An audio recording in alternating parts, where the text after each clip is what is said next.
In this lecture, I want to touch on the physical properties of benzene and look at some things that we've kind of alluded to, but in more detail. So first of all, in terms of benzene's physical properties,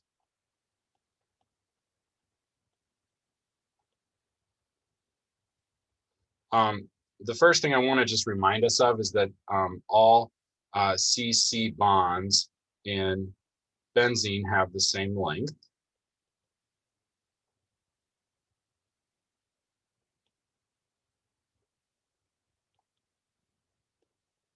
So this is going to be benzene's physical properties would be like the focus or the topic of the lecture, but let's just kind of run through some of the important things. So first of all CC bonds in benzene have the same length, and that's 1.39 angstroms. And that's due to resonance. And we kind of talked about that last time, or 2 lectures ago maybe, that whether or not we draw a single bond or double bond between the 2 carbons, because benzene's an average of 2 resonance structures that are so strongly contributing, we're going to see those bond lengths average out to the same distance, which is 1.39 angstrom, somewhere between a double bond and a single bond. The other thing I want to make note of, or just remind us of, is that benzene is really stable. Is really stable. You recall that Kekulé and others couldn't do typical alkene reactions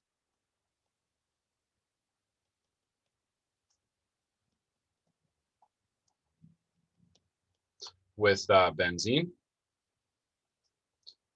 which muddled their understanding and stifled them from proposing a correct structure earlier on. Okay, so the reason why is benzene is not very reactive because it's so stable.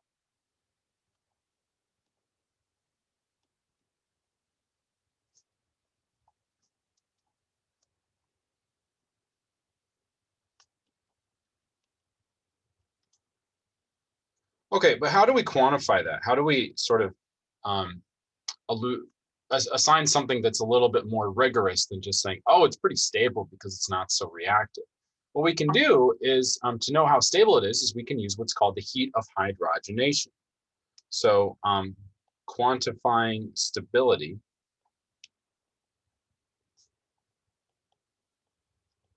particularly of pi bonded systems is done using the heat of hydrogenation.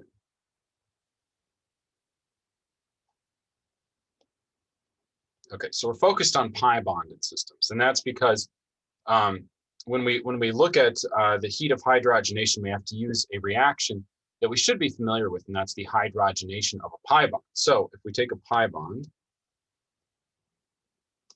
and we do a reaction, and that reaction is a hydrogenation reaction where we use H2 and PDC.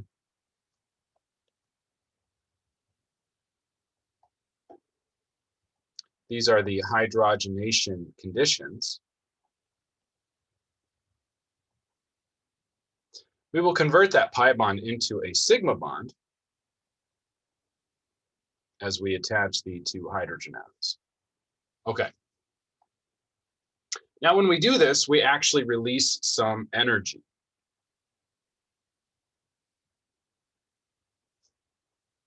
Okay, so we have some energy that's released. Why is energy released?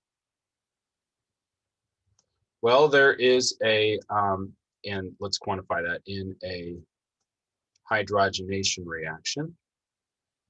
Let's answer this question a couple of ways. First is we could just kind of generally say it's an exothermic reaction. So exothermic reactions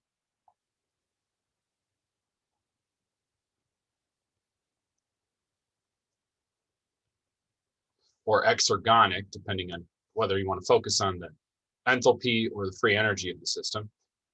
So we have, we're releasing energy into the surroundings. So exergonic or exothermic would be applicable. Now, why is that the case? Why is it exothermic or an exergonic reaction? It's because the pi bonds and H2 sigma bond are weaker than the product CH sigma bonds. Okay, so the carbon-hydrogen bonds that we form are a lot stronger than the starting material. Said another way, these pi bonds and HH sigma bonds have a higher potential energy that we have to, after we break those bonds to make more stable bonds, we have to release that energy into the surroundings by some form. So it's like the bowling balls are starting material, the products are on the ground. As we pull the bowling ball down, we have to release that energy somehow. I mean, obviously, if I'm taking my hand and moving the bowling ball down, the energy gets absorbed as or gets introduced in the system as kinetic energy of the ball moving down the hill. Here, that energy is released in probably some kinetic energy and also some other energetic forms. But we can measure that energy. So, so we would say let's finish this thought. So pi bonds and H2 have a higher potential energy. We're just substituting those weaker bonds, those side-to-side overlapping bonds with stronger head-to-head overlapping bonds. Okay, so the energy that's released can be quantified and measured.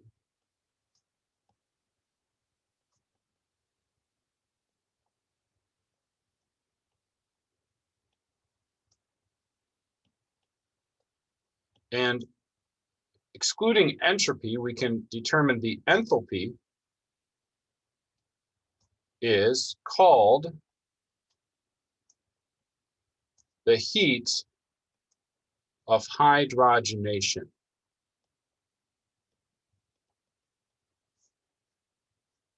The heat of hydrogenation. Okay, so let's look at some systems here. If we have a pi bond and we add H2 and palladium on chloride, we would form cyclohexane, and we would release about 57, or excuse me, about 29 kcals per mole.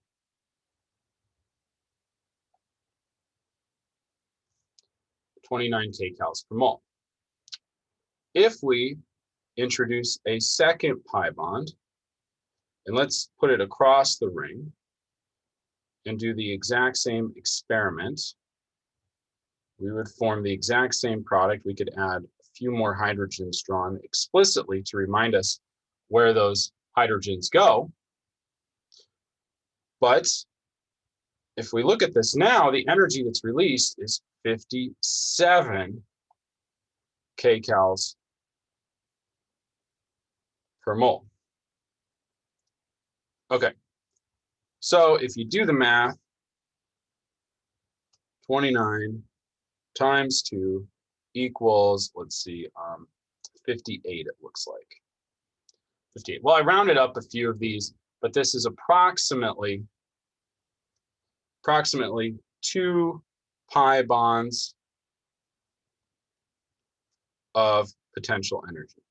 So what this tells us is that since the H2 kind of is used no matter how many pi bonds, we get the sense that the heat of the hydrogenation of a pi bond is about 29. So every additional, my point is, let me say it this way.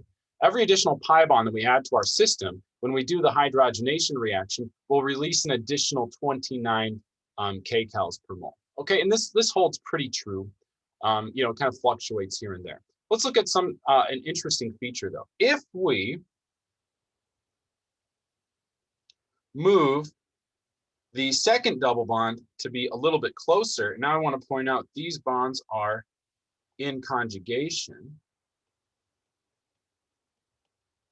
They're in conjugation, and we do the experiment.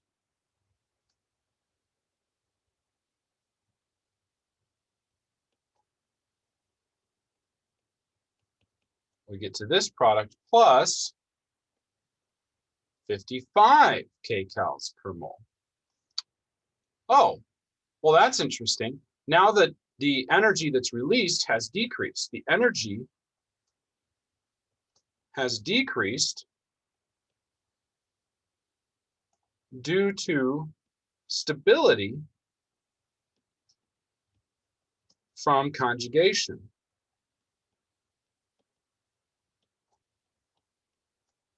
Now let's process this just a little bit more. What do I mean by added stability? Well, if the energy released is lower,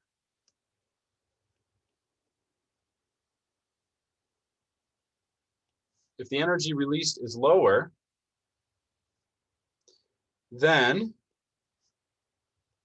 the starting materials were more stable. Okay, maybe you're not connecting it yet. If they're more stable, that means they don't have as high of potential energy.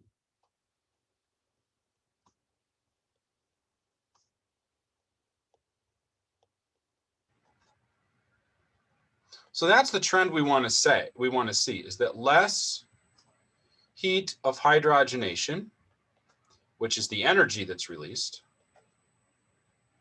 makes for more stable molecules.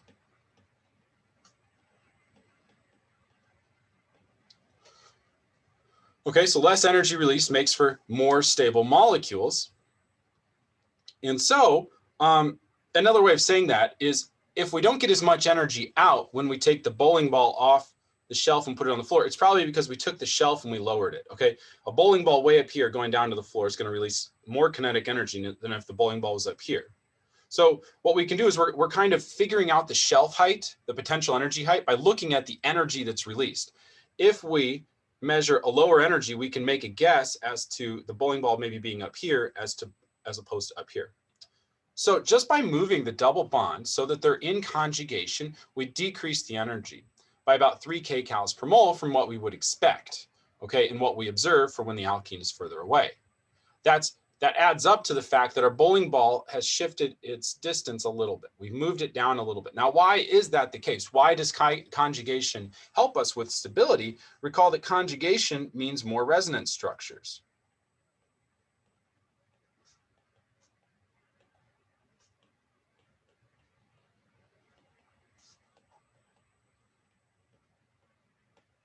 Okay, so if we have this and this, we can draw resonance structures that are more than just moving our alkene carbons over. So we could go this way, and we could have gone the opposite way. So by having them close to each other, we introduce 2 additional resonance structures from just having 2 double bonds in the system.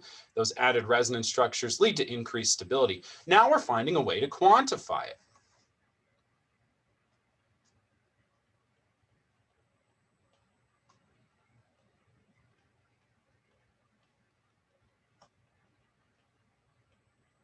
We've said this before. We've said that if you add more resonance structures, you see increasing stability in the molecules, but we've never really quantified it. But now we have. We can actually observe a 3 kcal per mole decrease in the energy released from a hydrogenation reaction. Okay, so more resonance structures equals added stability. What we're building up to, though, we're at cyclohexadiene. What we want to build up to is benzene. So let's go to benzene now. First of all, benzene has 3 pi bonds. So if you do the exhaustive hydrogenation, where you add as many hydrogen atoms as possible with our palladium on carbon catalyst to bring us to cyclohexane, we would expect some energy to be released that's much more than what we saw in previous cases. Okay, so 3 times 29. It's a little shy of 29. It turns out that it's really 28.6 per pi bond. So that's equal to 85.8. So let's be as precise as possible. If I add a significant figure, I get 85.8 or 86 or whatever. But 85 to 86, maybe a little bit less. Everything's in conjugation. So we have 85.8 kcals per mole, and then we have minus some resonance stability. I don't know, what do we guess the resonance stability would be? If the 2 alkenes were in conjugation with each other, we had 2 more resonance structures, and so we got about 2.5, 3 kcals per mole. I don't know. What should we say? Should we subtract 6 kcals per mole. I'm already setting us up, right? Benzene's pretty stable. Maybe we subtract 10 kcals per mole. Let's just guess. Let's guess, before we go into the lab, let's guess we lose 10 kcals per mole. And so 75 kcals per mole is our guess. This is our guess. Just based on the numbers, right? We have more double bonds. They're in conjugation. Last time it was 2.5. Benzene introduces a lot of resonance structures. Okay, well, 75 kcals per mole seems reasonable. All right, I'm really setting you up. So it's got to be like maybe lower than that, 70. All right, so let's go in the lab. Let's do the experiment. So the actual value obtained by adding an additional weak bond, but having it in conjugation, is it 75? No. Is it 70? No. Is it 60? No. 60? Wait, it's not 60? Like having just 2 pi bonds was 55 to 57. So are we at, well, what's the answer? This is getting ridiculous. Turns out the answer is 49.3 kcals per mole, lower than both of our double bonded systems that we considered. So by adding an additional pi bond, an additional weak side-to-side interacting group, we actually get lower than we would if we had, we're lower than if we have 2 pi bonds. We've sacrificed stability by making a pi bond, but because it's benzene now, we're at 49.3. And why? Why is this the case? The answer is aromaticity. So aromaticity is this thing that we've looked at in computational labs. We looked at in a previous lecture when we determined aromaticity of various things. But aromaticity really does some interesting things to molecules. What we saw in the computational labs is it causes 2 occupied orbitals and 2 unoccupied orbitals to become degenerate. That really changes the energetic landscape of how these electrons are stored. And so now the bowling ball, which was up here, moves slightly down for just 2 pi bonds, is way down here by having aromaticity introduced. It really decreases the potential energy of the system, which is why we spend so much effort studying it. I'm just going to pause the recording. The power went out. I just want to check, make sure things are okay. Then I'll continue on with this lecture. And we're back. So yeah, no issues with the power flicker. But let's move into the next topic related to the physical properties of benzene, and that is the NMR properties of benzene.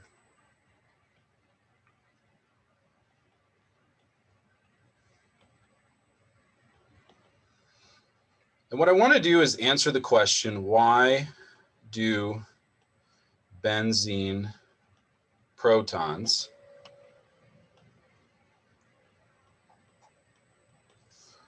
resonate at 7 to 8 parts per million? That's kind of weird because recall that alkenes are 4 to 6 parts per million. I should label that as a delta. Delta equals 4 to 6 parts per million for the chemical shift of alkenes. Well, the answer to this question is magnetic anisotropy.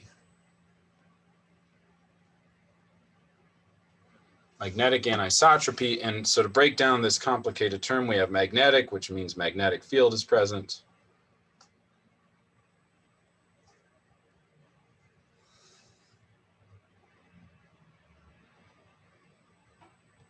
Now, anisotropy says that the measured properties will change if the direction changes.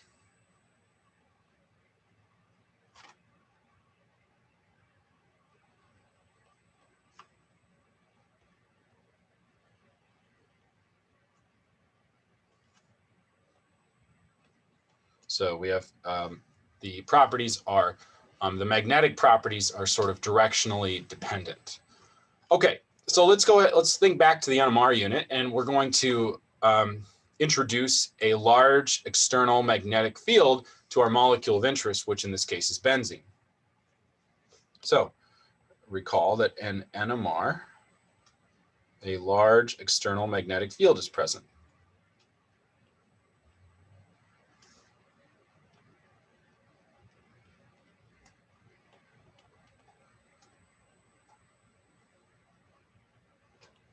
Okay, so a large external magnetic field is present, which we label as H nu. Now what's going to happen here is in our large external magnetic field, H nu, benzene is going to align itself to be perpendicular to H nu.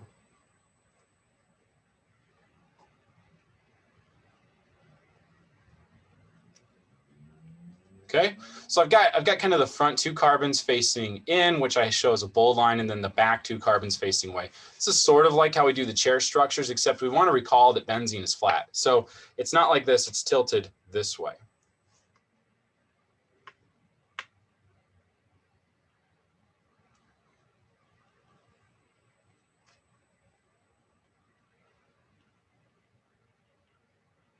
So it aligns perpendicular to H nu, which I guess perpendicular, maybe this one I'll label as perpendicular to paper, perpendicular to H nu. So what's cool is benzene sort of aligned itself in the presence of this external magnetic field. It's not just the nuclei flipping one way or another, but the rest of the molecule sort of tumbling and rolling around. Benzene's sort of going to sit here perpendicularly. Now, I can just say that, but that doesn't really make a lot of sense. Like, why would benzene do this? Why does benzene align itself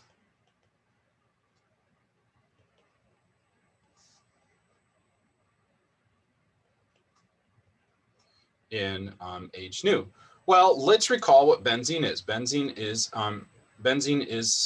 a pi system with 6 pi electrons that are delocalized. They're not in fixed position. They're sort of constantly moving around.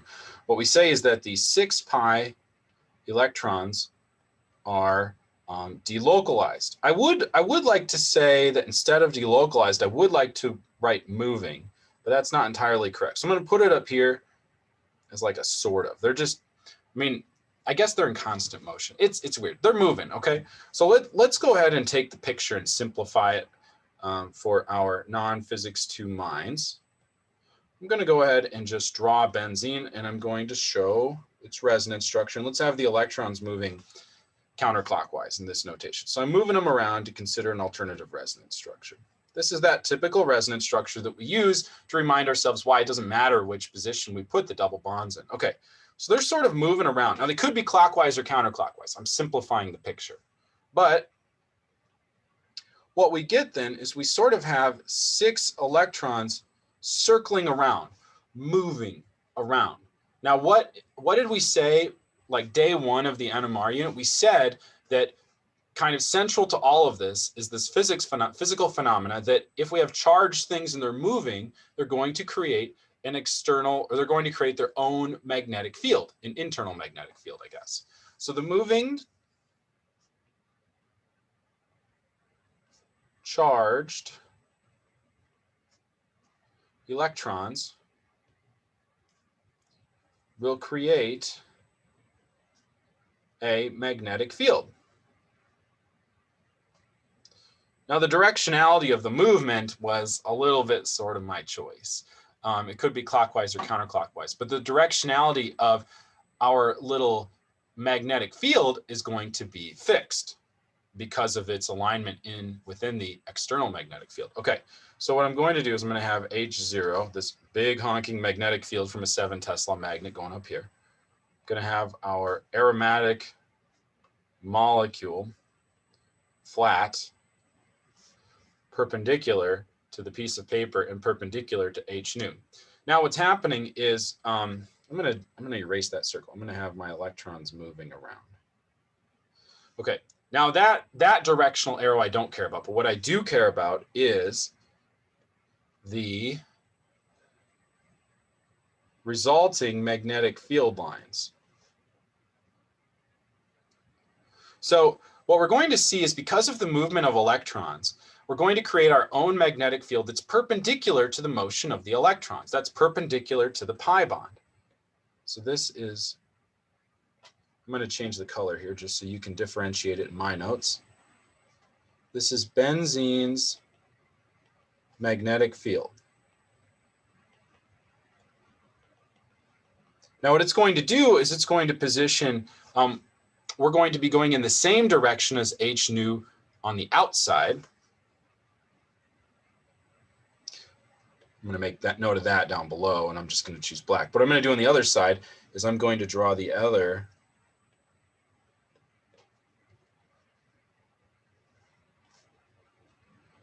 internal magnetic field lines.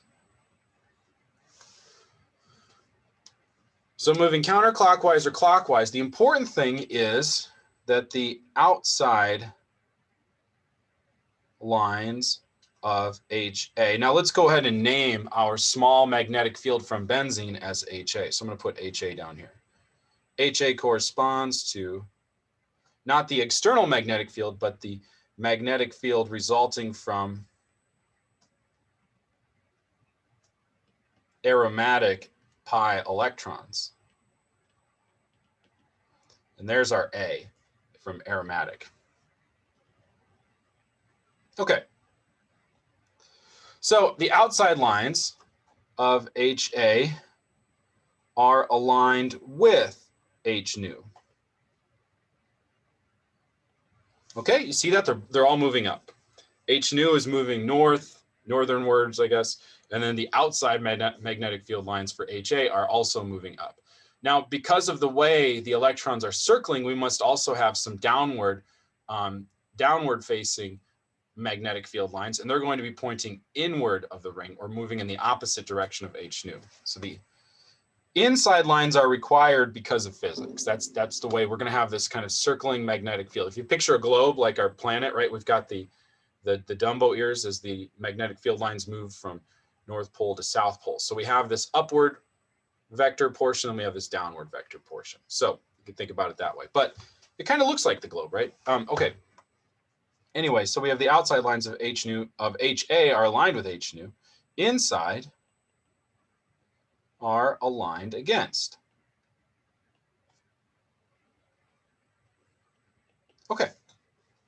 So we have H nu sort of directing traffic and telling our benzene to move perpendicular, and it's going to move perpendicular such that its outside magnetic field lines are aligned with it, inside are aligned against this. Okay, so that's what's happening.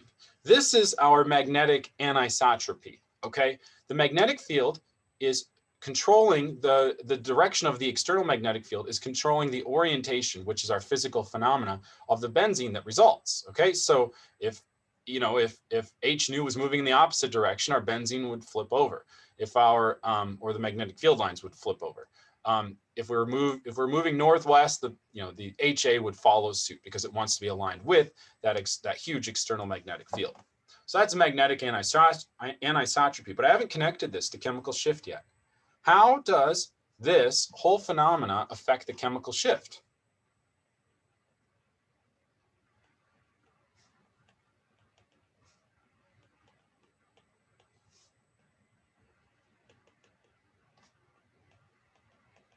Okay, well, let's just look at the proton that we're talking about here. So we're saying that this proton's always 7 to 8.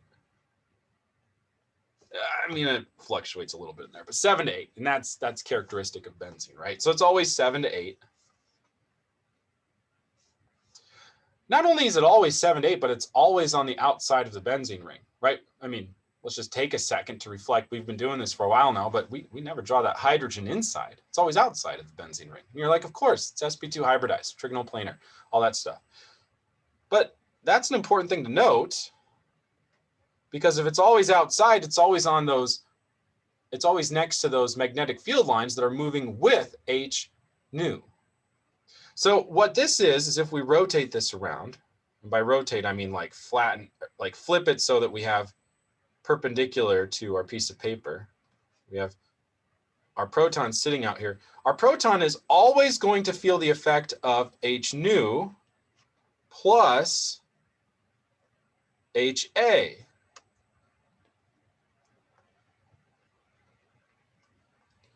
So you put this into an NMR instrument, and it's not just getting the influence of H nu, but it's also getting the influence of HA.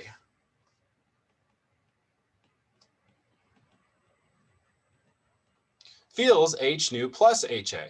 What does this mean? This means that, well, H nu plus HA is greater than H nu because HA is never negative. That physics doesn't allow that. Okay, it would have to move in the opposite direction. Okay, so H nu plus HA is always greater than HO on the outside.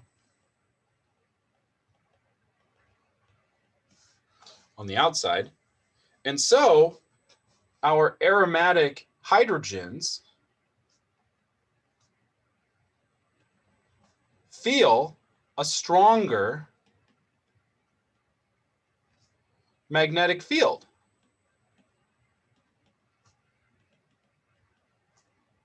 Now what happens? Now we have a domino effect. A stronger magnetic field increases the gap between the alpha state and the beta state, whether our nuclei are flipped with, aligned with our external magnetic field, or aligned against. Now that gap between aligned with and aligned against is wider because we're feeling a stronger magnetic field, because we're feeling not H nu, but we're feeling H nu plus HA in the aligned direction, which on the outside is always greater. The sum of those two is always greater than H nu by itself. Okay? And so what that means is if we have an increasing gap, it takes more energy to flip.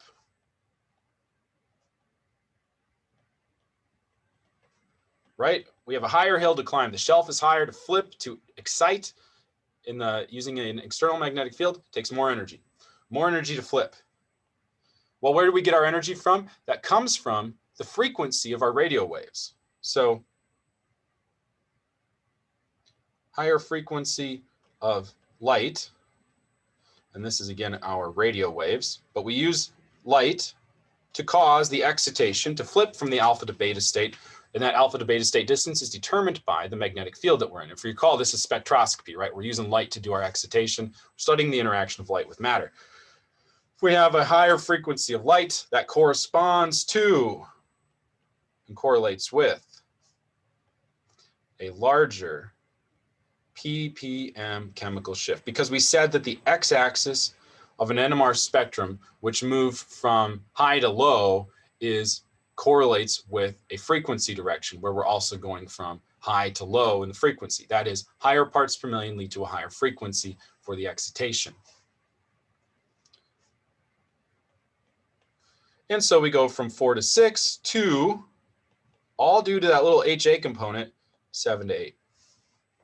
So here it's not so much about like the stability of the aromatic system directly. It's not because the heat of hydrogenation is whatever it is. It's just because of the way the delocalized electrons interact with the universe. They create their own internal magnetic field, which interacts with the external magnetic field from the NMR instrument, which then kind of puts those aromatic hydrogens, those aromatic 1H nuclei, into weird positions. The protons are going to excite at a larger frequency. Super cool, but I'm not going to write it down. Okay, so you can go into the lab and get really crafty with your synthesis and start to, you don't have to write this down, but you can do some wonky things where you take your benzene and you connect the two sides of your benzene together. Okay, and then you look at the hydrogen atoms hanging over the aromatic system. These are pushed to lower parts per million.